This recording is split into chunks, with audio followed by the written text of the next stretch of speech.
যুক্তরাষ্ট্রের নির্বাচন ব্যবস্থায় কেন্দ্রীয় সরকারের মাধ্যমে বড় ধরনের ক্ষমতা দখলের অভিযোগ উঠেছে প্রেসিডেন্ট ডোনাল্ড ট্রাম্পের বিরুদ্ধে। ডাকযোগে বা মেইল ইন ব্যালটে ভোটদানের ওপর বিধিনিষেধ আরোপে ট্রাম্পের দেওয়া নির্বাহী আদেশের পক্ষে রায় দিয়েছে দেশটির সুপ্রিম কোর্ট। বিশ্লেষকরা বলছেন, এই রায়ের ফলে নভেম্বরের মধ্যবর্তী নির্বাচনের আগে অঙ্গরাজ্যগুলোর নির্বাচনী ক্ষমতায় কেন্দ্রীয় হস্তক্ষেপ আরও বাড়ল।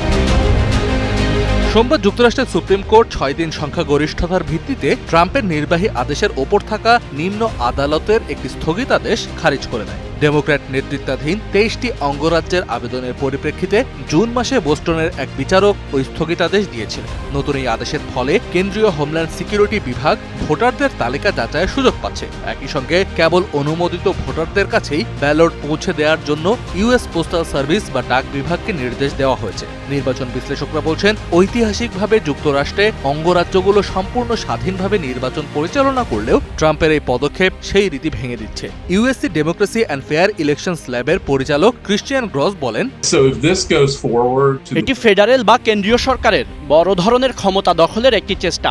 ঐতিহাসিকভাবে আমাদের নির্বাচন পরিচালনা অঙ্গরাজ্য ও স্থানীয় পর্যায়ে হয়ে আসছে, কিন্তু এখন এই আদেশের মাধ্যমে অঙ্গরাজ্যের ক্ষমতা খর্ব করে কেন্দ্রীয় হস্তক্ষেপ বাড়ানো হচ্ছে। বিশেষজ্ঞদের মতে, ডেমোক্র্যাট ভোটাররা সাধারণত রিপাবলিকানদের তুলনায় অনেক বেশি ডাকযোগে ভোট দিয়ে থাকে। ফলে ডাক বিভাগের ওপর কেন্দ্রীয় নিয়ন্ত্রণ বাড়লে এবং নিয়ম কঠোর হলে অনেক ব্যালট গণনার বাইরে থেকে যেতে পারে। এর ফলে মধ্যবর্তী নির্বাচনে রিপাবলিকানরা বাড়তি সুবিধা পাবে।